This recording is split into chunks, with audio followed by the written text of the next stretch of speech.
fondatrice de Coforwork, entrepreneur, il y a 6 ans. Il y a 6 ans, j'étais salariée. J'ai quitté le salariat il y a 6 ans. Un parcours professionnel de 6 ans en finance, comptabilité et contrôle de gestion. Je me suis réveillée un matin, je me suis dit, moi je ne suis pas faite pour le salariat. Je ne veux pas travailler 8h à midi, 14h à 18h. Je suis très active dans l'associatif. J'ai une association pour des actions caritatives. Je suis très active dans l'écosystème entrepreneurial. Donc j'ai décidé de quitter le salariat. Et ça n'a pas arrivé d'un seul coup comme ça. J'ai eu la chance d'intégrer l'association Ijaz Mourali pour suivre un programme d'accompagnement de 8 mois qui m'a permis de développer beaucoup de compétences entrepreneuriales.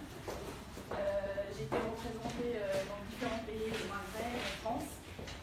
Et quand je voulais vraiment lancer mon projet, j'avais choisi de continuer sur mon domaine d'expertise, c'est-à-dire de créer un cabinet d'expertise dans l'utilisateur. Je commençais à travailler tout seul dans des associations, dans des bibliothèques, dans des médiathèques, mais je voyais que ça n'avançait pas. Je restais sans avancement. Et c'est là où j'ai découvert le concept de coworking. Je commençais à visiter des espaces de coworking pour rencontrer des gens professionnels, pour m'améliorer avec le domaine et pour m'évoluer. J'ai intégré le premier espace de coworking à Casablanca, New York Lab, et c'est là où j'ai découvert le concept. Je commençais à voyager un peu partout dans le Maghreb et l'international pour découvrir ce concept.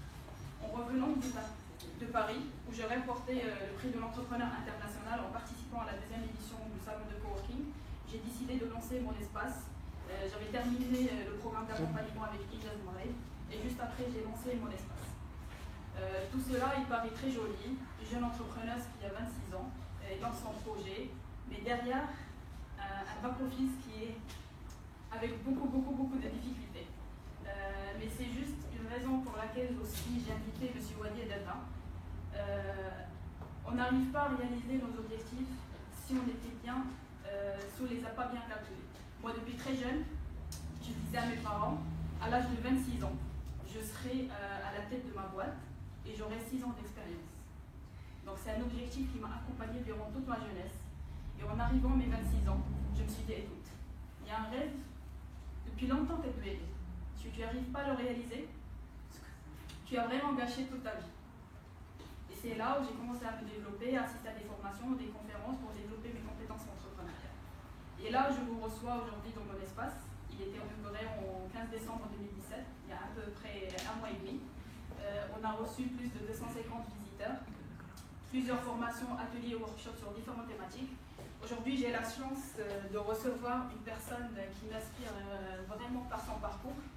Déjà, on a la même passion, c'est le marathon. Semi pour l'instant. Moi, je suis marathonienne il y a 2 ans, mais je m'appelle là qui fait des records exceptionnels. En fait, j'ai juste une petite anecdote avec M. Wadi Data. On s'est rencontrés pendant ma 2e année quand je faisais mon diplôme en audit et contrôle de gestion. C'était où il faut que tu me rappelles parce que là tu me prends, okay. Me prends de cours. En fait, j'avais postulé pour un poste chez M. Wadi Data et je partais avec une grande ambition pour travailler chez M. Wadi Data. Sachant que moi, je suis pas de nature la personne qui ne pas que je suis Data. Mais c'est grâce à lui que je vois la télé, les endroits. Donc c'était un rituel pour la famille. Donc ça n'a pas abouti pour le recrutement. Et au fur et à mesure, je me disais, écoute, c'est une personne qui m'inspire. Et un jour, je vais le rencontrer, un jour, on va s'asseoir ensemble et on va discuter.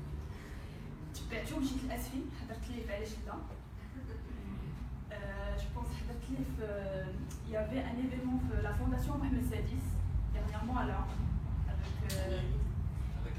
avec Ahmed Chabash. Écoute Léo, je vais lancer mon espace et je vais le contacter pour le recevoir chez moi.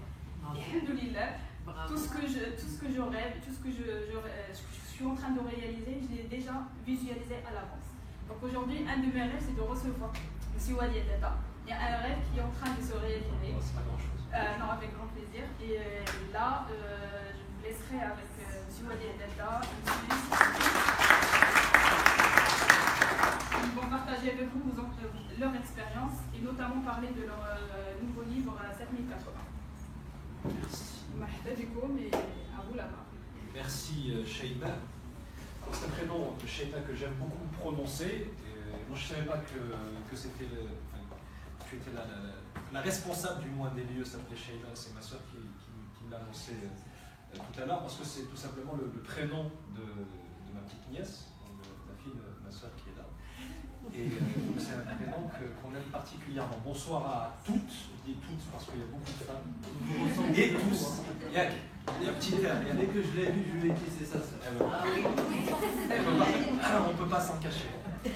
Je suis vraiment ravi et heureux. Je suis désolé, on est un petit peu en retard parce que je viens directement de Fès où j'étais depuis hier tard dans la soirée. Je suis revenu, j'ai fait l'aller-retour en 12 heures pour être parmi vous parce que à chaque fois que je reçois une invitation comme celle-ci, pour moi c'est une joie et un vrai plaisir de pouvoir y répondre, surtout quand l'invitation est lancée par des jeunes avec autant d'énergie, autant de pétillance, autant d'envie, autant d'ambition et autant de vision. Et c'est l'occasion de venir très modestement partager un petit peu de ce parcours qui fait qu'on en est là aujourd'hui, chacun d'entre nous, et puis rappeler, parce que maintenant ça commence à faire un certain temps que je raconte un petit peu la même histoire, même si j'essaye d'y ajouter quelques petites notes différentes en fonction du public face auquel je me trouve, mais le plus important c'est d'être dans le partage. Et il se trouve que ce qui vient d'être dit à l'instant par Sheila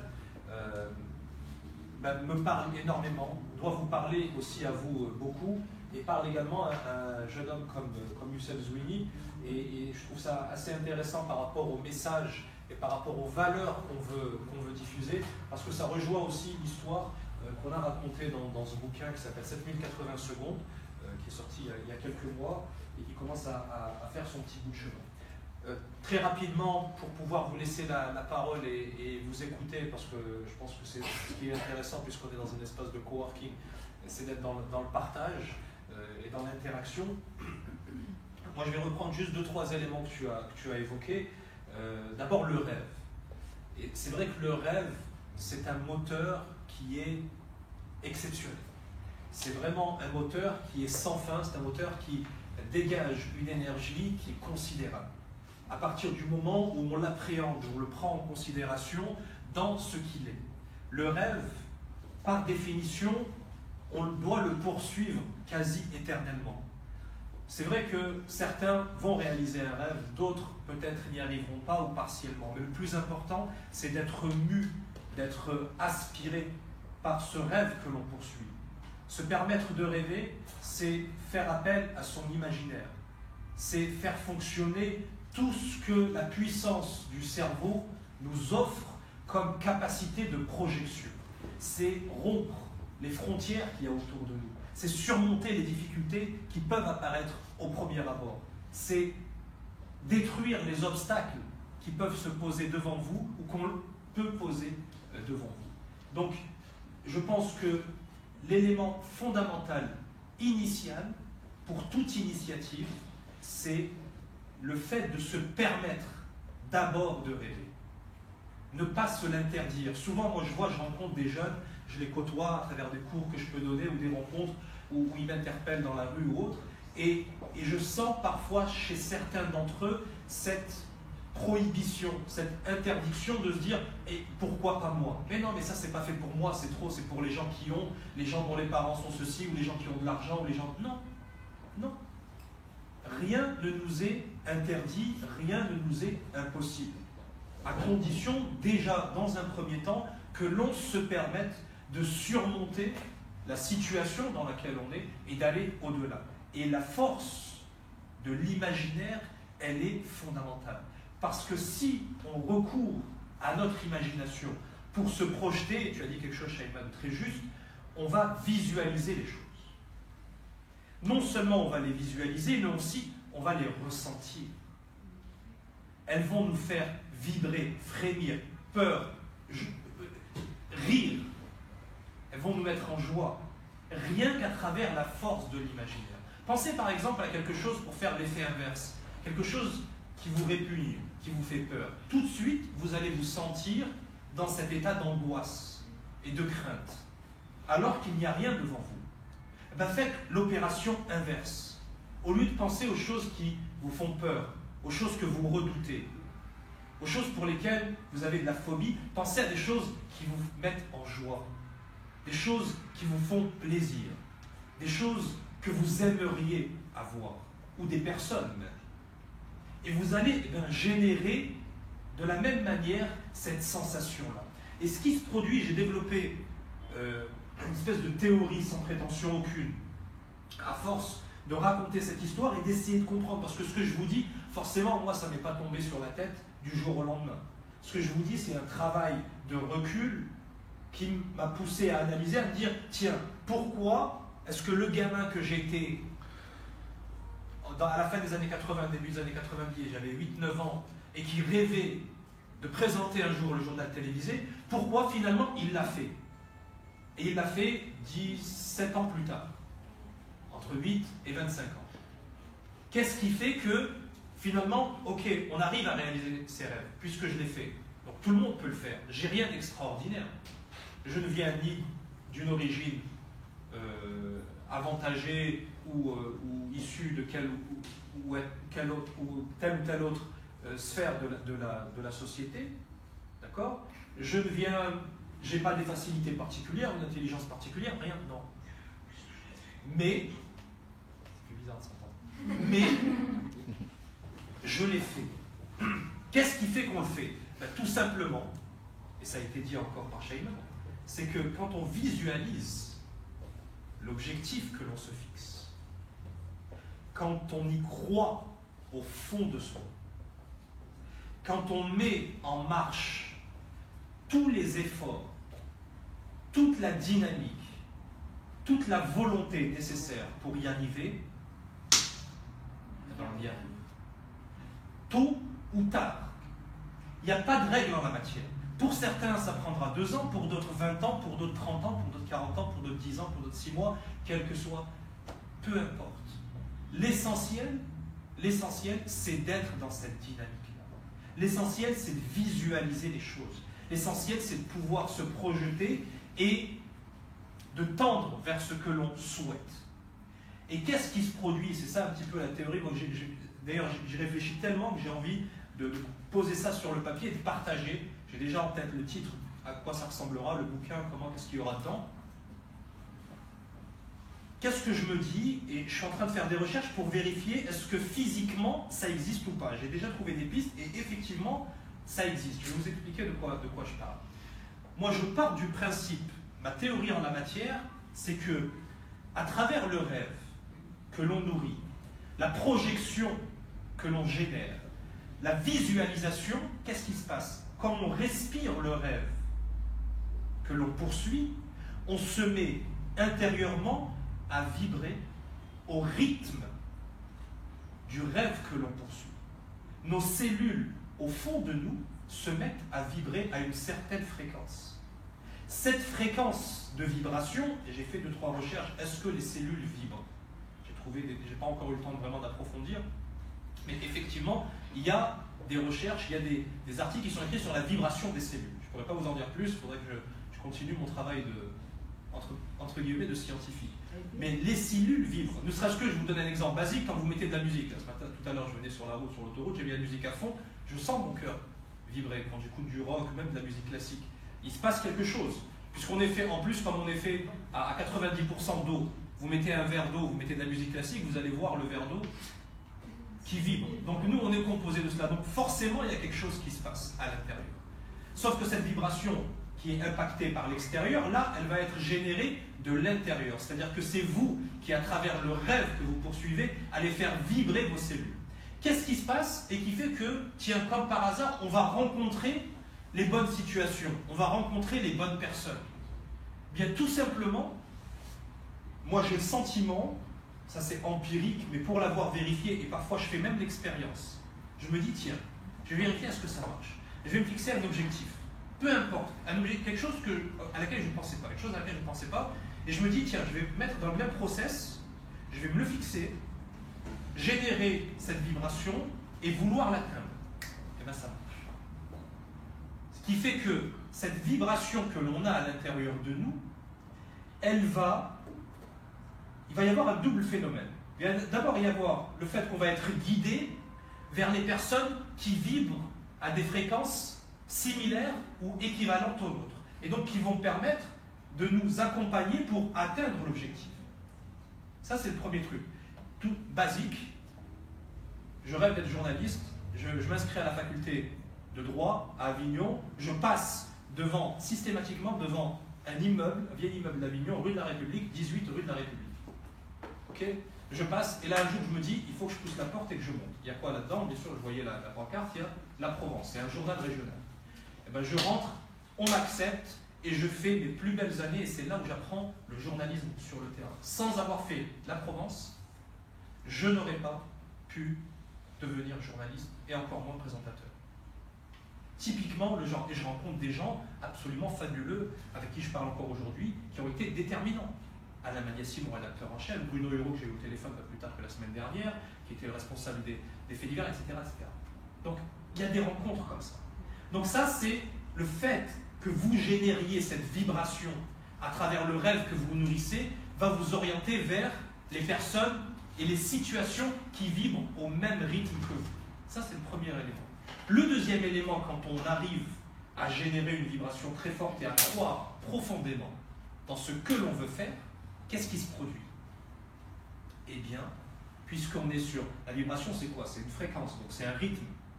Bien, cette vibration, elle a le pouvoir de faire vibrer au même rythme qu'elle, à la même fréquence, les choses qui ne vibrent pas forcément à la même fréquence. Et vous créez donc, vous impactez l'univers qu'il y a autour de vous. Ça, c'est un truc, ça peut paraître un peu dingue, mais je vais vous donner un exemple. Moi, c'est le truc vraiment où on se dit, mais là, c'est pas possible. Alors, il y en a qui vont dire, c'est la chance, c'est ceci, c'est le hasard. Je crois ni à la chance ni au hasard. La chance, j'y crois à partir du moment où on la provoque. Le hasard, c'est juste l'explication d'un phénomène auquel on ne veut pas trouver d'explication. Mais bon, ça n'engage que moi. Je vous le dis en connaissance de, par rapport à ce que j'ai pu vérifier. Je vous donne un exemple basique. Je passe 3 fois les concours d'école de journalisme, je les loupe 3 fois. La 4e, je réussis 2 écoles. Okay, j'arrive après mes 2 ans à l'école de journalisme à 2e. Une seule réponse positive à ma demande de stage sur une trentaine de candidatures. 2e, 2e. J'arrive à 2e. J'arrive tout frais moulu, sorti de l'école, j'ai 25 ans, on est en 2006, il y a 11 ans, 12 ans. Ok, bon, pour moi, je vais faire mes 3 mois de stage et puis je vais repartir en France histoire de galérer un peu, essayer de retrouver un poste dans une télévision. Comme par hasard, j'arrive. Déjà, qu'est-ce que je fais? D'ailleurs, je l'ai revu il n'y a pas très longtemps, j'ai un m'a dit je l'accompagne en studio et je lui dis, je ne sais même pas pourquoi, je l'appelle toujours patron, j'ai toujours appelé patron, je lui dis patron, si un jour tu as besoin d'être remplacé, je suis là. Qu'est-ce qu'il me répond?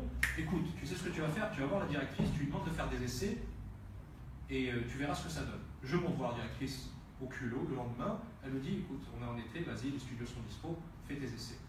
Bon, jusque-là, je me dis bon, je vais enregistrer mes trucs, ramener avec moi un DVD et puis je ferai mes tests pour essayer de candidater à BFM ou autre. Sauf, qu'est-ce qui se passe à ce moment-là?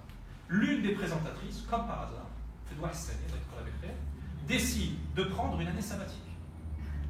Et donc, 2M a besoin d'un présentateur ou d'une présentatrice.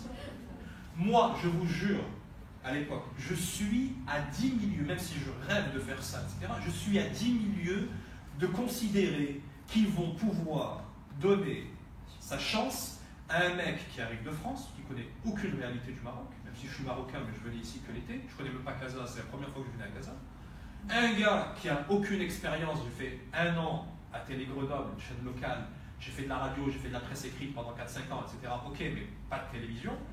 25 piges, tout jeune diplômé, etc. Je me dis, j'ai même pas à l'esprit le fait que je peux candidater. Et pourtant, le fait d'avoir fait des essais va me mettre systématiquement, automatiquement, par l'intermédiaire de ma directrice Samira Sita, dans la boucle pour passer les castings. Et non seulement je passe les castings, alors pour moi déjà c'était wow, top, avec des gens qui étaient plus anciens que moi à la chaîne, mais en plus c'est moi qui suis retenu. Et je me retrouve arrivé au mois de mai à présenter le journal au mois de septembre de la même année, mai 2006, septembre 2006.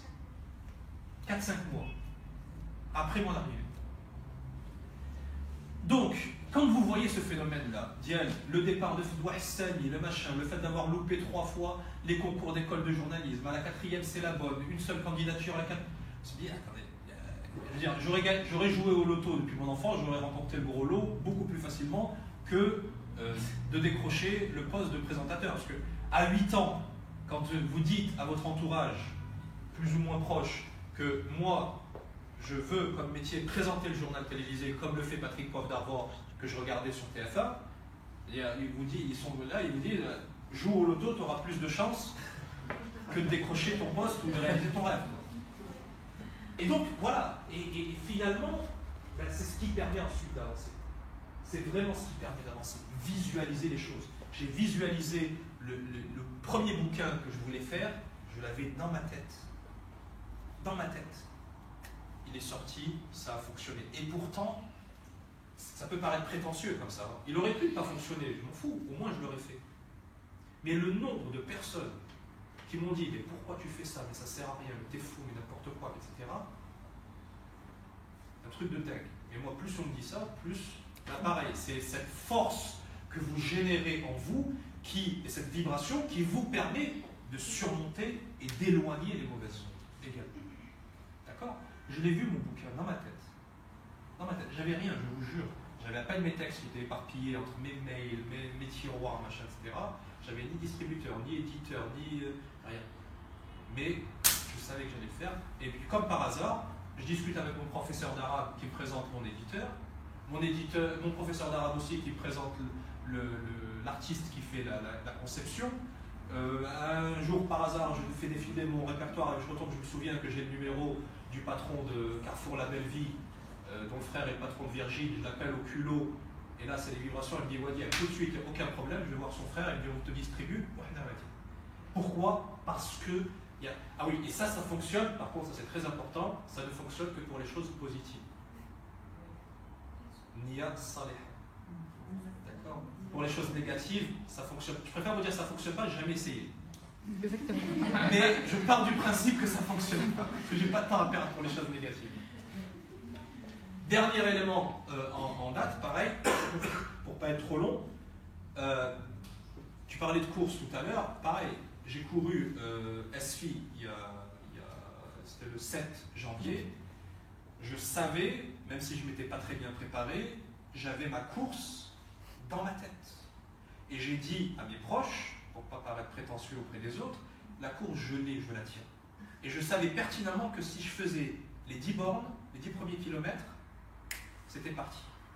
Et effectivement, j'ai fait les 10 km. Quand j'ai fait les 10 km et je soufflais encore, j'inspirais encore plus ou moins bien, je savais que j'allais aller au bout. Pourtant, il pleuvait, il y avait de la boue, c'était infernal. Et là, pareil, j'ai Marrakech, je ne me suis pas entraîné cette semaine, ni la semaine dernière, enfin un petit peu la semaine dernière, cette semaine, j'ai même pas eu le temps de m'entraîner. Je fais le semi-marathon de. Tu fais le marathon là, ouais. Le marathon? Ouais. Laisse-moi aller. C'est pas pour Paris. Ah ouais, ça. J'espère aller jusqu'au bout, vu l'état dans lequel je suis. C'est pas gagné, mais je vais le faire. Mais pareil, Marrakech, je l'ai dans ma tête. J'ai réfléchi, je sais que voilà, il y aura le 5 premiers kilomètres, je sais qu'il n'y a pas de montée. Moi, ce qui me faisait peur à la Suisse, c'était les pentes. On a eu des pentes qui nous ont tués. Et là, Marrakech, on est sur du plat, si je ne me trompe pas. On est d'accord. Sur du plat, donc je l'ai en tête et je me suis fixé l'objectif, et je vous dirai après coup, je publierai sur Facebook le chrono que j'ai en tête. Je sais que je suis en mesure de faire 1h44 minutes. Wow. J'ai pas encore fait. C'est comme si. Vous avez vu? Regarde, je l'ai dit tout de suite, on applaudit comme si je l'avais fait. Là, on voit la ligne d'arrivée. Ça m'a fait penser à Rémi Gaillard. Je sais pas si. Oui, je connais. C'est en faisant n'importe quoi que l'on devient n'importe qui. C'est en faisant n'importe quoi qu'on devient n'importe qui. Il a été invité dans l'une des émissions Chiffres et Lettres. Oui, exactement. Et il y a eu un de ses potes, il a applaudi comme ça et tout le monde s'est mis à applaudir. Et même moi, je me suis. Dernier point, par rapport à ce bouquin, pareil. Non, au contraire, moi, on est là dans l'interaction très volontiers. C'est pour ça d'ailleurs que je vais conclure, je laisserai la parole à Youssef, et la transition est toute trouvée, ça c'est la déformation journalistique. Par rapport à ce bouquin, la même chose. Youssef, il a rencontré énormément de monde avant, et il est là pour en témoigner, de pouvoir concrétiser ce projet de livre qui était pour lui vital, essentiel pour sa reconstruction, pour beaucoup de choses, on va en parler dans un instant. Quand je le rencontre, je me dis, bingo, c'était il y a 3 ans, je me dis, ce truc, il y a un truc à faire. Et je sais que ça va cartonner. Et je te disais, je l'avais dit ou pas?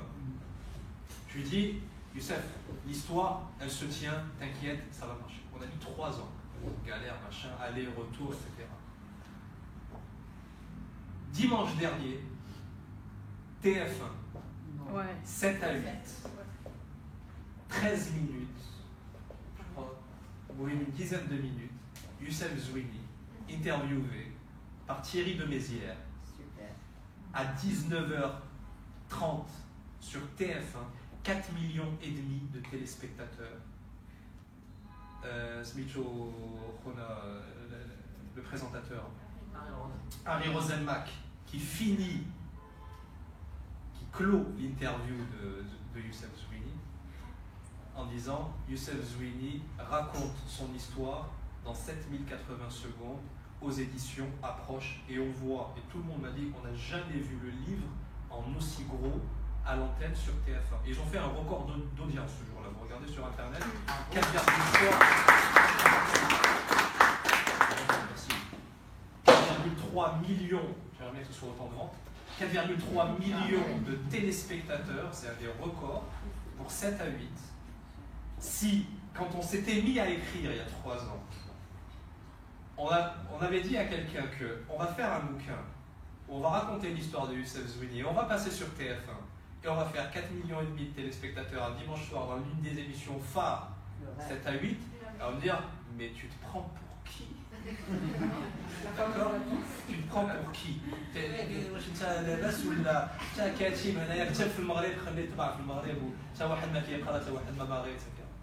Résultat des courses, directement, le livre, ça c'est le pote qui s'occupe de la distribution, Redouane Zrighi pour ne pas le citer, la distribution en France, il regarde sur internet les statistiques, on était 121 millième recherche sur Google, on est passé 107e position, de 121 millième à 107e position, recherche du livre, on a envoyé 250 exemplaires, ils sont tous partis, on est à la dernière minute, il a fallu réapprovisionner. On est en rupture de stock sur la France, bon, sur quelques centaines d'exemplaires. Tout ça pour vous dire qu'il n'y a rien d'impossible. Au moment où je rencontre Youssef, je sais qu'on va faire un truc qui va transcender la frontière Maroc-France, même Maroc-Europe. Le livre est référencé dans le monde entier. Il va être sur un site, on peut le commander même au fin fond de l'Inde, et il est livré gratuitement. Et ces contacts-là, je ne les avais pas. Redouane Zrighi, qui s'occupe de la distribution du livre en France, il m'a contacté par LinkedIn. C'est même pas moi qui suis allé chercher. Parce qu'il y avait une vibration quelque part. On s'est assis, on a discuté, et il a décidé de travailler 0 dirham. 0 dirham. Il a travaillé pour imaginer cet effet, 0 dirham, au point où je l'ai engueulé, je lui ai dit c'est pas possible, tu travailles gratis, même si c'est pour moi, je refuse. Et il a travaillé ensuite, il a fait un travail de malade sur 7080 secondes. Et là, il est à Paris où il supervise la distribution du bouquin. Rien n'est impossible. Rien. Je ne vous dis pas qu'on va y arriver en un claquement de doigts.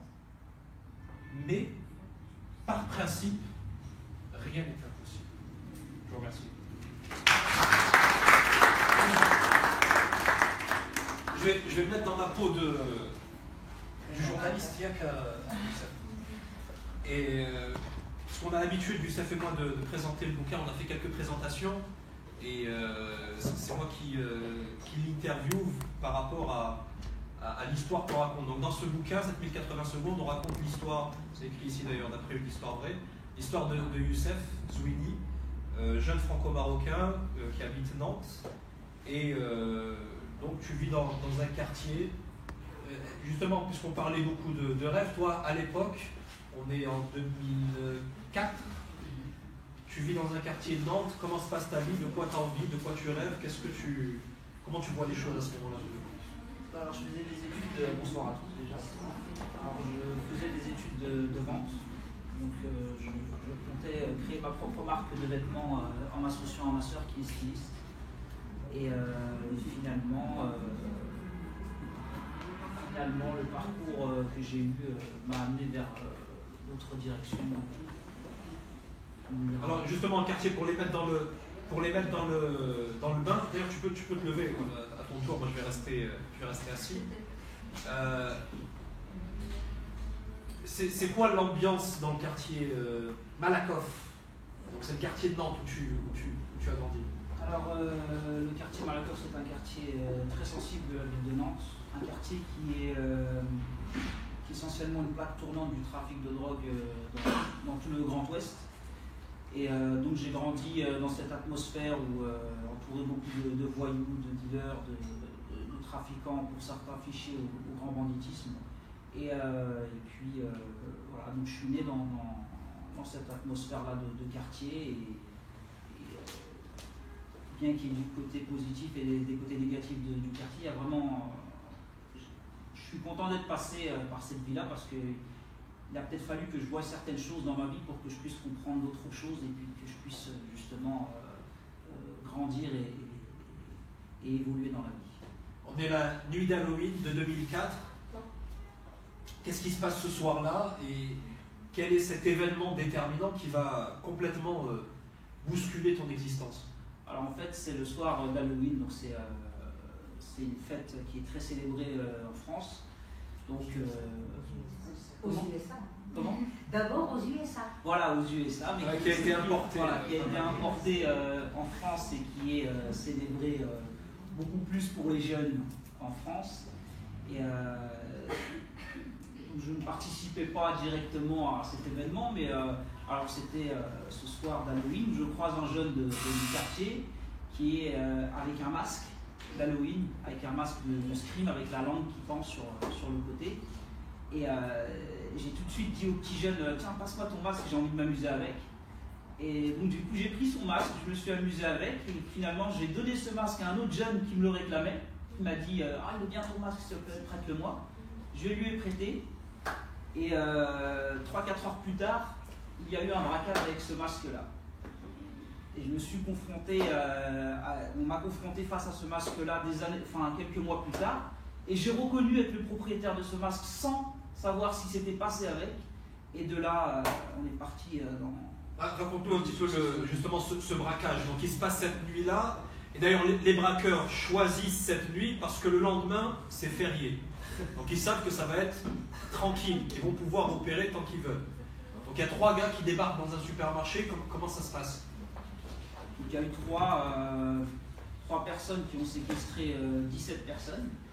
Ils ont pris en otage pendant 4 heures, jusqu'à l'arrivée de la directrice qui a été prise en otage en dernière, puisqu'elle arrivait avec les clés du coffre-fort. Et ils ont vidé le coffre-fort et ils ont laissé 17 personnes attachées, pieds et mains, allongées sur le ventre, en plein centre commercial. Et ils n'étaient pas armés de... Ils étaient cagoulés, armés de fusils à pompe, d'armes de poing. Donc voilà, il se passe ce qui se passe dans le quartier, et c'est là, moi, ce que je trouvais intéressant dans le parcours et dans la vie de Youssef, même par rapport aux valeurs et aux principes qu'on évoque, par rapport aux difficultés. C'est-à-dire qu'on peut parfois se retrouver complètement pris dans un tourbillon et se dire c'est pas possible, quoi. Je vais pas m'en sortir, je vais jamais y arriver. Et ce qui fait la différence entre ceux qui s'en sortent et ceux qui malheureusement peuvent sombrer, c'est cette force intérieure que l'on arrive soi-même à générer en nous. Bien sûr qu'on va être épaulé, bien sûr qu'on peut être aidé, bien sûr que l'entourage est important, la famille, les amis, les gens que l'on croise, mais il faut d'abord que cette lumière, que cette dynamique, elle vienne de chez nous. Et c'est ce que va puiser en lui Youssef dans le cadre de son parcours, parce que sa vie va complètement basculer. Il y a une ambiance absolument délétère dans le quartier Malakoff à la suite de ce braquage. Tout le monde ne parle que de ça. Petit à petit, on sait à peu près qui se cache derrière le coup. Et lui, il a mille lieux de s'imaginer qu'on puisse l'impliquer d'une manière ou d'une autre. Et pourtant, il va y être impliqué de manière assez fracassante. C'était avril. Ouais. Avril 2005. Qu'est-ce qui se passe ce jour-là? Donc avril 2005, j'étais chez moi, je dormais, mon réveil n'avait pas encore sonné, et ce matin-là j'étais en stage dans une boutique de prêt-à-porter à H&M, et dans le centre-ville de Nantes, et du coup j'entends des bruits de tapage. Alors je me dis que c'est peut-être des travaux dans les jardins qui sont à côté de chez moi, et finalement je vois que les bruits de tapage persistent, donc je me lève pour aller jeter un coup d'œil, voir ce qui se passe. Et lorsque j'ouvre la porte de ma chambre, je rentre dans mon salon et je vois la porte tout à coup voler, la porte de mon salon. Et je vois des policiers qui courent, je mets les mains sur ta tête, etc., à genoux, machin. Je me mets à genoux, etc., on me met les menottes. Et voilà, je suis arrêté et on m'informe que je suis placé en garde à vue à compter de 6 heures ce matin. Voilà. Est-ce qu'on te dit tout de suite pour quel... Alors on me donne pas le motif de mon arrestation, pas du tout. Et donc voilà, je suis menotté et ensuite tous les policiers qui étaient cagoulés, parce que bon, c'était une affaire où il y a eu des armes et ça a été très violent. Donc ils ont employé tout de suite les grands moyens en pensant que j'étais peut-être armé aussi à mon domicile. Donc lorsqu'ils sont venus, ils ont vraiment employé les gros moyens. Et donc ensuite tous les policiers cagoulés sont sortis, il y a des officiers de police judiciaire qui sont entrés dans ma chambre. Et à un moment donné, il y a un policier qui me met une grosse claque au visage. Et son collègue qui était à côté l'a bousculé, lui a dit non, on ne va pas le frapper, on ne frappe pas un suspect, on n'emploie pas des méthodes pareilles. Et du coup, les deux policiers se mettent à se battre dans ma chambre. Donc je suis là en pyjama avec mes menottes, je les regarde se bagarrer. Et donc du coup, je suis un peu impressionné par ce qui se passe et je comprends vraiment pas. Et donc du coup, c'est que quelques heures plus tard, lorsque je suis conduit au commissariat, que j'apprendrai que je suis placé en garde à vue pour une histoire de vol à main armée et de séquestration. À l'époque, tu as 20 ans. 20 ans. 20 ans. Et donc là, ce qui se produit aussi, et c'est pour ça quand on parle souvent de tourbillon, là en l'occurrence c'est encore plus vrai quand la machine judiciaire se met en marche. C'est-à-dire que ça y est, c'est parti, il y a l'interpellation, il y a la garde à vue, et là il y a la mécanique judiciaire qui est lancée, et c'est vraiment une broyeuse qui se met en marche et qu'on ne peut plus arrêter. C'est-à-dire que vous avez les broyeuses avec les mâchoires, une fois que c'est enclenché pour faire machine arrière, c'est complètement impossible. Et là, c'est ce qui se produit. C'est-à-dire que lui, à l'intime conviction, il le sait, il a certitude, parce qu'il n'était pas là matériellement, il n'était pas là. Pourtant, on dit qu'il était là. Et on l'implique donc dans cette affaire. Et Youssef se retrouve assez rapidement incarcéré, parce que, justement, mais on ne va pas dévoiler trop d'éléments dans l'histoire, il y a un élément qui lui est présenté, qu'il reconnaît, il a évoqué tout à l'heure, et rien qu'à travers cette reconnaissance qui part d'une bonne intention, et d'une imprudence aussi peut-être, eh bien, on l'implique et on en fait le cerveau de cette affaire-là. Et donc il se retrouve en prison, parce que j'aimerais savoir, c'est vrai qu'il n'y a rien de pire, rien qu'à l'idée de se retrouver enfermé dans une cellule. On en a des frissons, ça rejoint des états d'esprit négatifs qu'on évoquait tout à l'heure. Quand tu es en prison pour un crime, parce que en l'occurrence c'est un crime que tu n'as pas commis, tu es dans quel état d'esprit? Comment tu fais pour ne pas sombrer? L'état d'esprit dans lequel j'étais, c'était qu'il fallait que je prouve que je n'y étais absolument pour rien. Et si vous voulez, ça s'est déclenché tout de suite. En fait, c'est comme un état de légitime défense. C'est-à-dire que c'est comme si un passant dans la rue vient et vous met une claque, et puis tout à coup, alors que vous n'avez rien fait, vous vous laissez faire.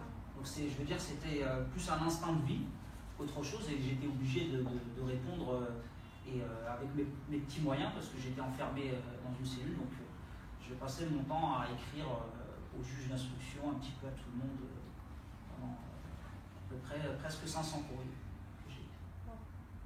Pour clamer son innocence. Le procès va avoir lieu, le premier procès, et là il prend 10 ans de prison ferme.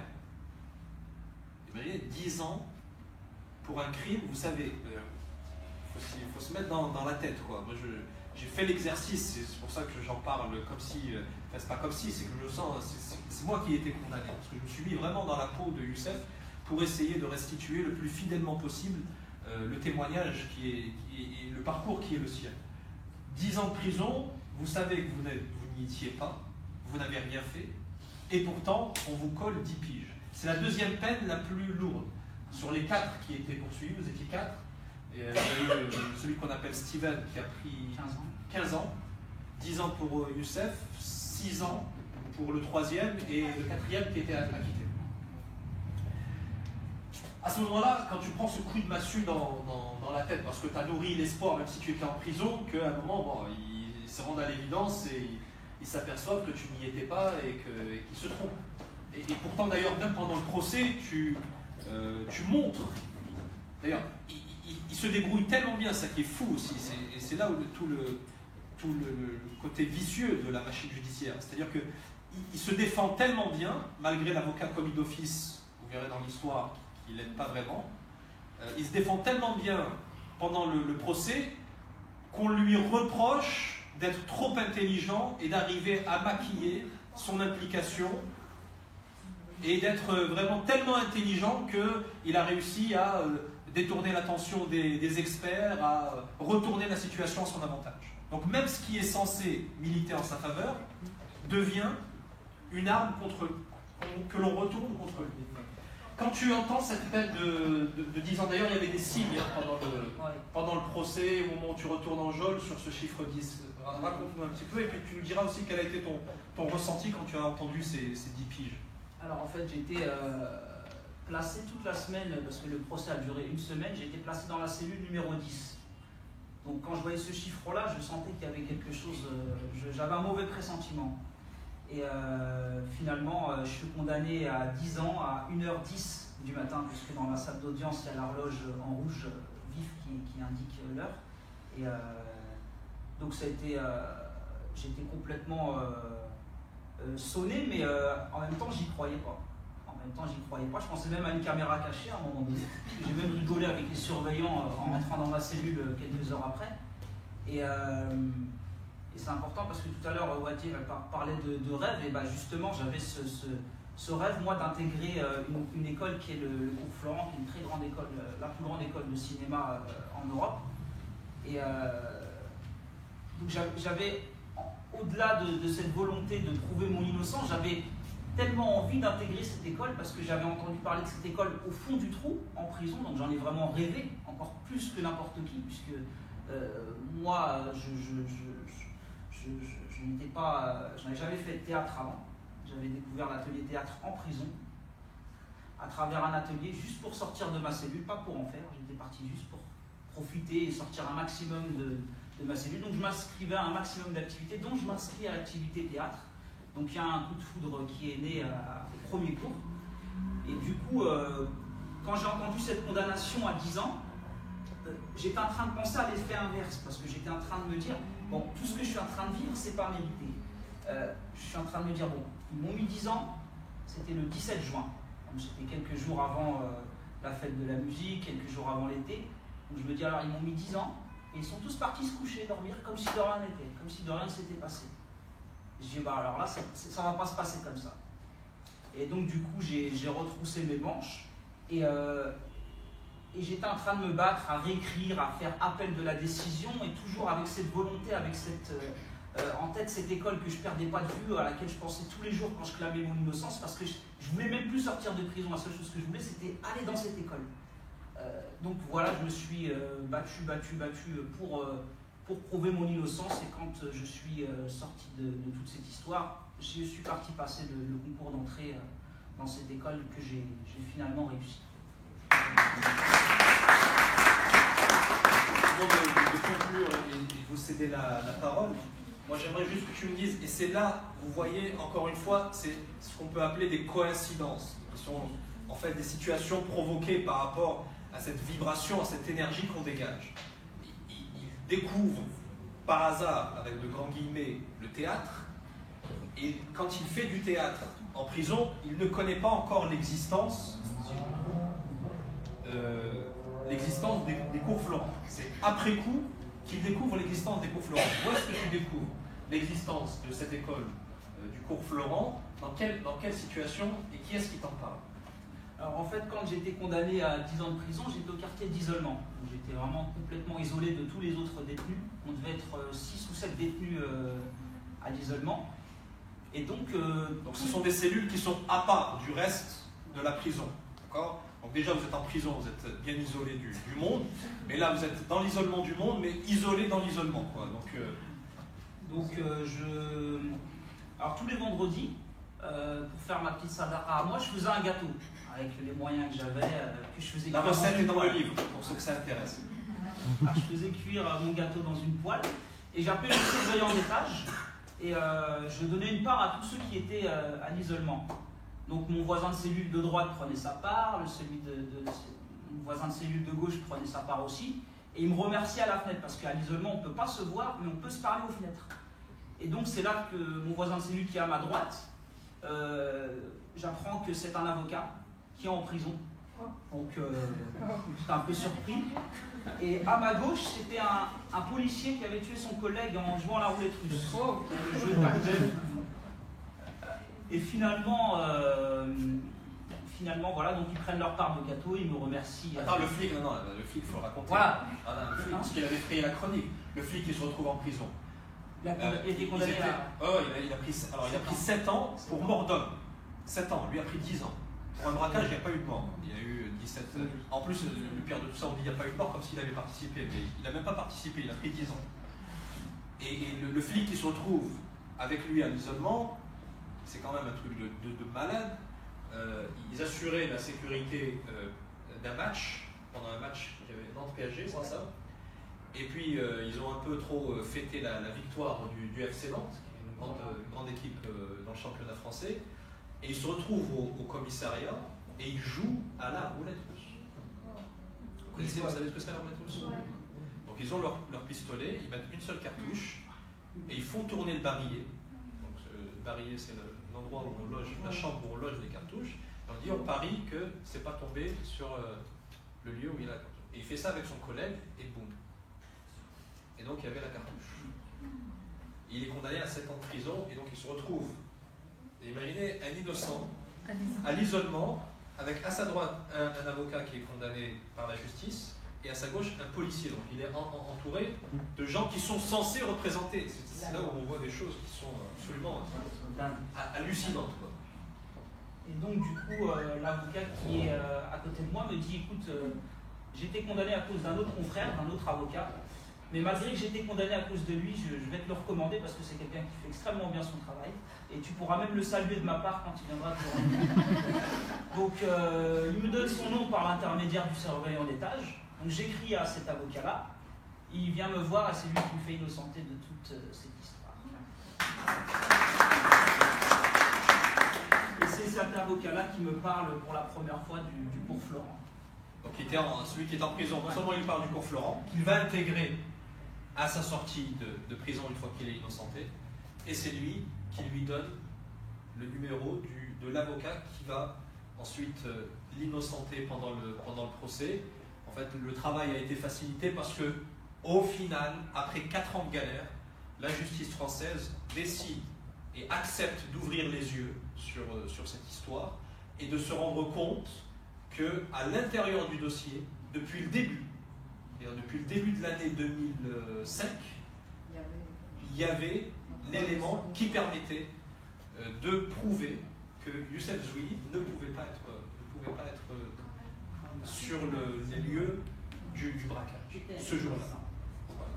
Et donc tout cela se déroule finalement lors d'un procès d'appel qui n'est qu'une formalité pour lui, même s'il y a toujours cette crainte, parce qu'autant il était convaincu en première instance que quand même ils allaient innocenter, parce que là à ce moment-là il y a déjà les prémices de son innocence, mais il faut attendre l'appel, il y a toujours cette crainte, il se retrouve face aux trois autres accusés. Entre-temps, il se passe des rebondissements, c'est juste surréaliste. Là on a entendu la musique de la 4e dimension, c'est à peu près ça quoi. Donc c'est un peu la 6e dimension. Des fois on a le sentiment que le sort s'acharne. Moi j'ai vécu des situations, on a tous vécu des situations comme ça. C'est-à-dire qu'il y a des moments où on prend un coup sur coup. Et voilà, et la mauvaise nouvelle, et le mauvais truc, et ok. Vous savez, ce qui fait la différence entre quelqu'un qui arrive à surmonter ces obstacles-là et la personne qui va s'effondrer, c'est la même différence qu'il y a entre deux boxeurs. Moi j'aime beaucoup les sports de combat, j'en pratique pas, je serais incapable. Je préfère les regarder à la télévision, c'est moins dangereux. Mais quand vous regardez par exemple des combats de boxe ou un combat de MMA, les arts martiaux, celui qui remporte le combat, c'est pas forcément celui qui frappe le plus ou le plus fort. Mais c'est certainement celui qui encaisse le mieux. Si vous êtes en mesure, tout l'enjeu, c'est pas de frapper. L'enjeu, c'est d'être en mesure d'encaisser. Et quand on encaisse, on est beaucoup plus lucide par rapport à l'opportunité. Il n'y a pas besoin d'en mettre 4. Un seul coup, ça suffit pour en finir avec les problèmes. Je parle de problèmes, je ne parle pas de personnes. Si parfois ça nous démange par rapport à certaines personnes. Blague à part. Non. Voilà. Donc, par rapport aux épreuves de la vie, et Youssef, on est un témoin vivant, et moi c'est ce qui m'a passionné dans son histoire quand il me l'a raconté il y a 3 ans et demi, 4 ans, et qu'on s'est rencontrés pour la première fois, c'est cette aptitude qu'il a eue, cette capacité à encaisser les choses et à rester debout. Combien de fois j'ai vu des combats où le gars il prend tellement de coups, je me dis il va s'effondrer, c'est pas possible, il est au bord du chaos, il vacille, et pourtant il reste sur ses jambes. Il reste sur ses jambes, il encaisse, et ensuite, boum, à la justice, il leur a dit, vous avez voulu faire de moi un coupable idéal, non seulement je ne vous donne pas raison, et c'était ça tout l'enjeu d'ailleurs de l'interview dans 7 à 8 avec Thierry de Bézières, c'est non seulement je ne vous donne pas raison, mais en plus, je ne vais pas basculer dans ce à quoi vous vous attendriez. Je ne vais pas basculer dans l'extrémisme, je ne vais pas faire remplir les rangs de ceux qui profitent de victimes comme moi pour aller plaider pour la violence, pour l'ostracisme, la haine de l'autre. Non. Je vais absorber, digérer mon histoire et convertir cette force, cette rage vers quelque chose de positif. Et c'est ce qui lui permet ensuite, effectivement, de décrocher le cours Florent, alors que rien ne l'y prédestinait. C'est-à-dire que quand il avait 20 piges ou 19 ans, s'il avait dit à ses copains, ou s'il avait dit un jour tu vas être dans une école de théâtre et de cinéma, il dit n'importe quoi, mais c'est pas pour toi, mais d'où tu viens, mais tu sais, Malakoff, machin, rien à voir. La même chose pour moi sur la présentation du journal télévisé. Et pourtant, voilà, il y a cette envie, il y a cette détermination que l'on retrouve chez Youssef, chez moi, chez Sheima et chez certainement vous également. Il suffit juste de la réveiller, de la mettre en marche, de démarrer, de faire tourner le moteur, et une fois que c'est en marche, faire en sorte que jamais ça ne s'arrête. On a des moments de ralentissement, on a des moments de doute, on a des moments de faiblesse, on a des moments difficiles, tous. On passe tous par ces choses-là. C'est normal. Il faut s'éduquer à surmonter ces choses-là. S'éduquer à tenir le coup et faire en sorte que, voilà, ça tourne toujours. Que la dynamique positive, elle soit toujours présente, même quand c'est terriblement noir. Moi, je trouve particulièrement fabuleux, et j'en terminerai par là, très esthétique, très beau, j'adore ça, des ciels sombres, et vous voyez au fond une petite lueur de lumière. Récemment, il a fait très gris, il a beaucoup plu, et j'ai pris pas mal la route, et je voyais régulièrement ce paysage-là. Ben, ce petit rayon de lumière, cette petite lumière là-bas au fond, ben, c'est ça, c'est ce qui doit rester quand tout va mal. Et c'est ce qui permet ensuite de dissiper toutes les choses qui peuvent nous arriver, de difficiles, de dramatiques, de peut-être moins graves, mais tout aussi préoccupants, et pour aller de l'avant, avoir son objectif, le visualiser, se mettre en marche, vibrer. D'ailleurs, on le dit dans l'expression, d'ailleurs c'est l'un des trucs que j'ai noté la dernière fois, quand on dit « ça me fait vibrer ». Pourquoi est-ce qu'on dit « ça me fait vibrer » Moi je me suis posé la question après coup. Ah j'adore ça, ça me fait vibrer. Peut-être qu'il y a quelque chose à l'intérieur. Là je suis en train de défendre ma théorie, mais j'essaie de vous convertir. Voilà, il y a quelque chose. Il y a quelque chose de surnaturel, d'immatériel qui se passe en nous quand on est ému, quand on est cette vibration-là, cette bonne vibration, ces bonnes ondes. D'ailleurs, on dit quelqu'un qui émet des bonnes ondes. On ne les a jamais mesurées. Peut-être qu'il y a de ça là-dedans. Il y a une série d'expressions qui me reviennent comme ça, que j'ai repérées dans le cadre de cette réflexion que j'ai par rapport à la théorisation de ce ressenti, qui vont dans ce sens-là. Toujours est-il, quand on essaye, ça marche. Et il n'y a pas de raison que ça ne fonctionne pas pour vous également. Merci pour votre attention.